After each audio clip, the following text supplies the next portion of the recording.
8:43 de la mañana y ya está listo nuestro siguiente invitado, profesor.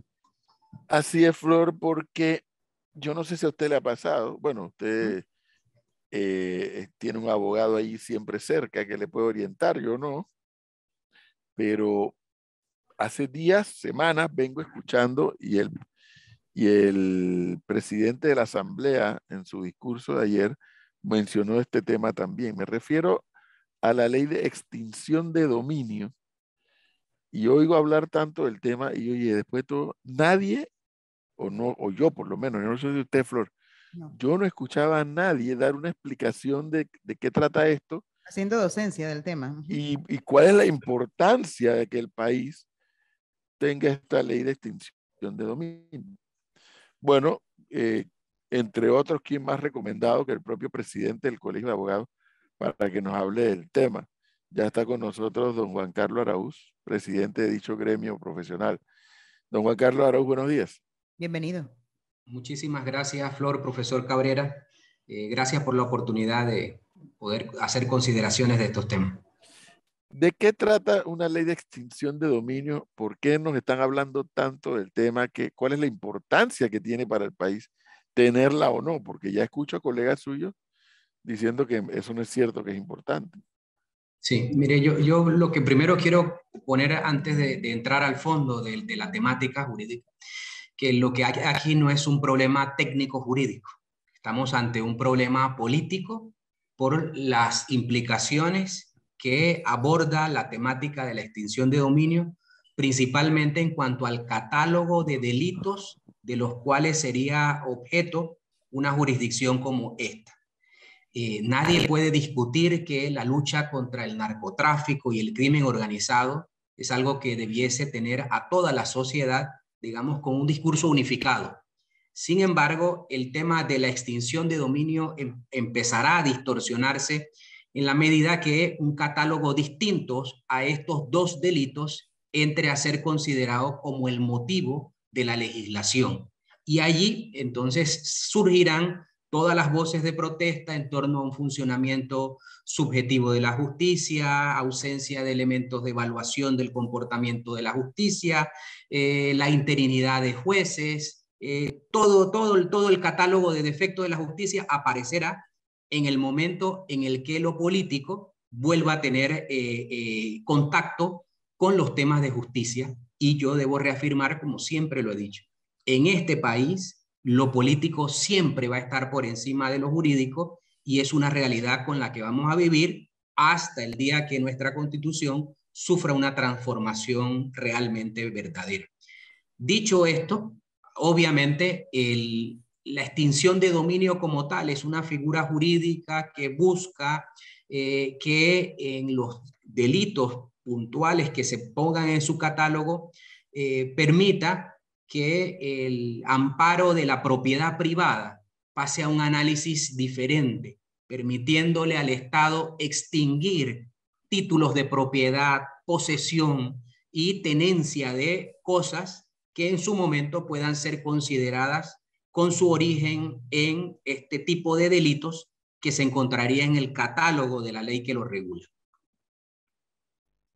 Pero, bueno, cuando usted nos habla de un catálogo, me imagino que tenemos que imaginarnos que hay un listado de delitos configurados en la ley, claro está, y que aquellos que incurran en ese delito y sean encontrados culpables, el Estado les puede quitar la propiedad. ¿Eso es lo que es?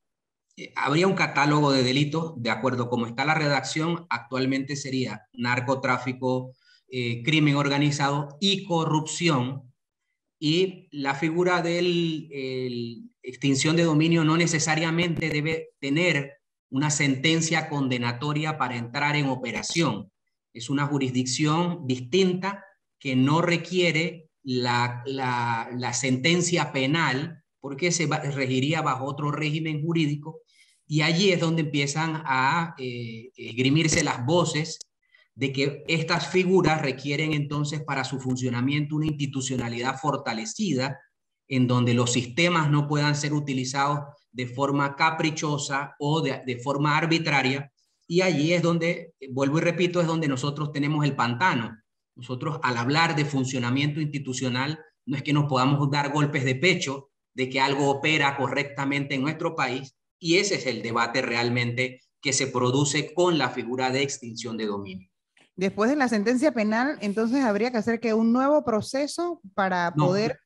no necesita ver el mundo de la sentencia penal, es decir, es una jurisdicción independiente, autónoma, y basta simplemente con que el juez de extinción de dominio crea y encuentre los razonamientos para decir que la propiedad de fulano de tal pasará a manos del Estado por su extinción del dominio o de la posesión.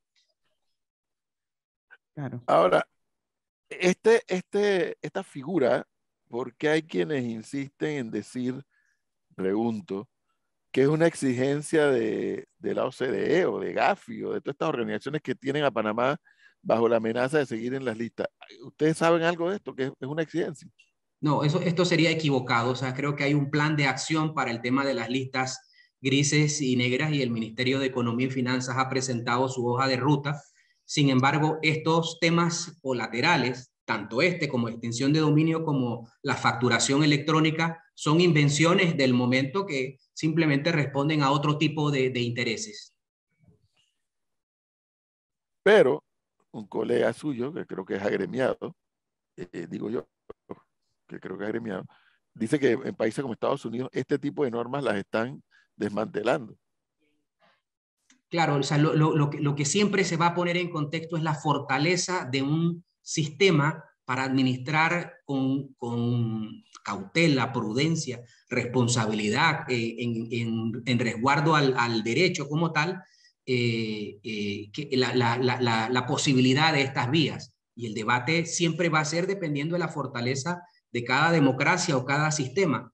Yo no puedo ver la operativa de otro país. Yo lo que sí puedo ver es la operativa nuestra, y aquí estamos en un punto de ausencia de credibilidad, falta de herramientas institucionales, interinidad de funcionarios, por lo que yo tengo condiciones para dudar, y es el punto de partida con el cual las autoridades tendrán que hacer como contrapeso, es qué se pone en la mesa para garantizar objetividad en un funcionamiento de una figura de este tipo. Es decir, cada sociedad va a hablar de las fortalezas de sus herramientas, de sus operadores y de su propio contenido legislativo.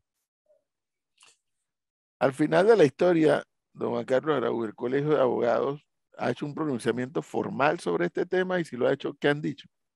No, nosotros hasta el momento no hemos emitido un criterio formal sobre esta discusión, porque justamente no ha iniciado. Y en segundo lugar, algo que sí puedo puntualizar es lo siguiente. Nosotros nos desagrada que la agenda de prioridades en los temas que tienen que ver con nuestro país tengan motivaciones distintas a realidades locales. Es decir, si nosotros no hemos discutido, por ejemplo, la justicia comunitaria de paz, que tiene un impacto real en la sociedad y que tiene un impacto en miles de panameños de forma diaria, colocar el debate de una jurisdicción que atenderá 2 o 3 casos de forma anual o 4 de forma anual, me parece una contradicción en cuanto a prioridades, porque las grandes mayorías de la sociedad requieren una conversación profunda sobre temas de justicia, y allí entonces nosotros podríamos encontrar un catálogo de prioridades. Obviamente, como vuelvo y repito, lo político siempre va a estar por encima de lo jurídico. Nosotros entramos en conversaciones de temas simplemente que no tienen un orden ni una lógica en cuanto a cómo fortalecer todo nuestro sistema, al menos en el de justicia, que es el que permanentemente nosotros tenemos nuestros análisis y nuestras conclusiones. Dicho esto, don Juan Carlos Araújo, el otro tema que quisiera abordar con usted es la semana pasada, si no recuerdo mal, hubo una reunión en el Colegio de Abogados que, por lo que vi en las imágenes, muy asistida, muy concurrida. La reunión que era con el director general de ingresos, Julio de Gracia, sobre la factura electrónica. Y hoy leí muy temprano que hay algunos grupos que están convocando a una protesta contra la factura electrónica. ¿Qué es lo que a ustedes, los abogados, les preocupa de la facturación electrónica? Sí, yo creo que sí, es oportuno para poner en contexto lo siguiente. Lo primero es, no es la factura electrónica en sí lo que estamos debatiendo. Nosotros estamos debatiendo es la irrupción del Estado a un ámbito de actuación de las profesiones liberales que no le compete. Y se centra en lo siguiente. No es novedoso el tema de la facturación electrónica porque ya desde el 2011 a través de la ley 72 se reguló la materia. Sin embargo, en esa regulación quedó claramente establecido que había un sector exento de aplicación de la misma y ese sector eran los servicios profesionales, los que ejercen oficios y los artistas. Esa exclusión que desde el 2011 era una realidad en consonancia con el artículo 40 de la Constitución, desaparece en el mes de octubre de la protección de la ley cuando se aprueba esta ley 256. Y se incluye como un sujeto obligado a presentar o adecuar sus métodos de facturación a los sectores profesionales.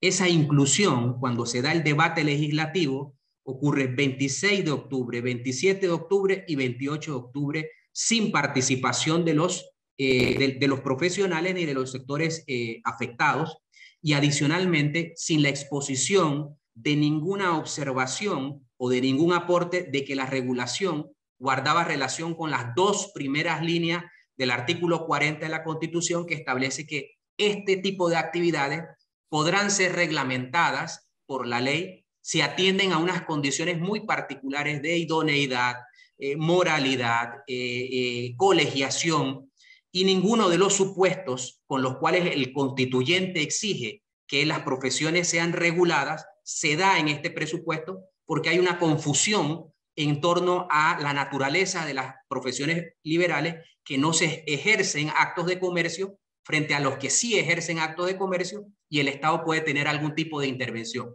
En concreto, lo que se busca es justamente que el Estado determine sus límites para imponer al sector regulaciones de transformación que no le competen, porque eso forma parte del propio proceso interno de cada profesión, y adicionalmente reclamamos el momento en el que la pandemia ha colocado a este sector en incapacidad de pensar en adecuaciones o transformaciones, porque simplemente las actividades tienen una disminución tal que en muchos de los casos inclusive hay cierres o prestación defectuosa desde sus casas o desde cualquier lugar sin una formalidad establecida, como lo sería obviamente la expectativa de todo profesional de tener una oficina con tecnología, con herramientas, y esa singular situación entonces es la que nos busca el propósito de hoy a las 11 de la mañana presentar esta demanda de inconstitucionalidad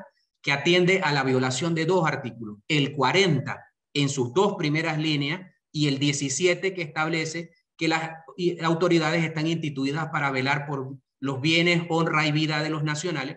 Y obviamente los diputados, en este caso, al haber legislado sin atender esta exigencia de tener el fondo sobre el motivo de esta regulación, entra obviamente a convertirse en una legislación inconstitucional y aparte de su carácter totalmente inconsulto, que fue aprobada en 3 días consecutivos a tambor batiente sin la participación de los profesionales, y ese es el reproche que se hace.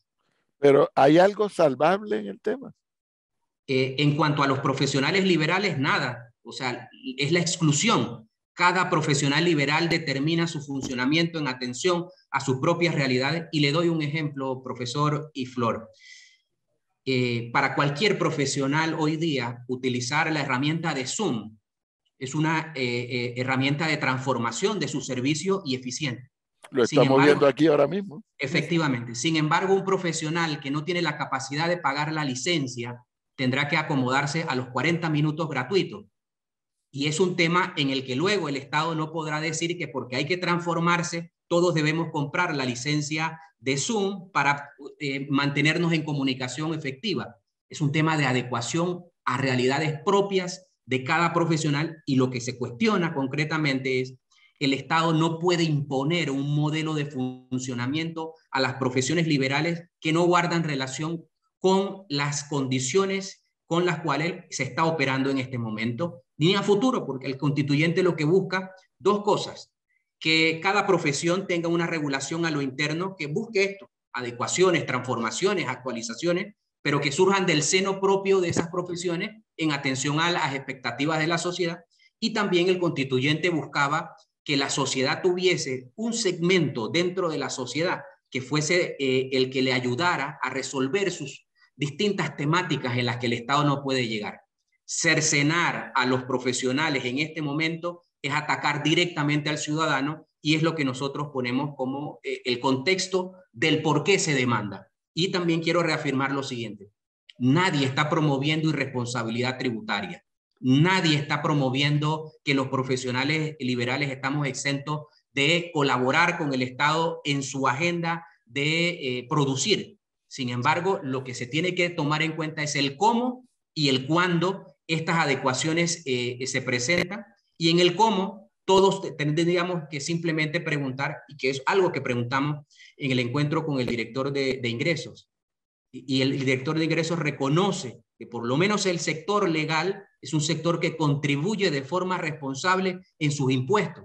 Y esa particular situación es la que nos hace hoy día también poner en blanco y negro: nadie promueve irresponsabilidad tributaria. Nosotros defendemos principios con los cuales las profesiones liberales, oficios y artesanos y artistas deben de protegerse en esta sociedad tan complicada que vivimos. Entonces estaremos pendientes de hoy a las 11 de la mañana cuando ustedes asistan a interponer estos documentos y tener más elementos que me imagino con seguridad ustedes van a seguirle aportando al debate para tener más claridad en esto. Sí, escucho a varios sectores ya muy tensos, para no decir nerviosos, con este tema, y bueno, algo debe pasar y algo debe poder rescatarse de esta historia. Esperemos a ver cuáles serán los trámites, o si por otro lado la propia Asamblea decide ella misma modificar la ley que la propia Asamblea aprobó, que eso es potestad de la Asamblea poderlo hacer. Don Juan Carlos Araúz, muchas gracias. Muy amable. Hasta pronto. Hasta luego. Que esté bien. 9 en punto de la mañana, Flor.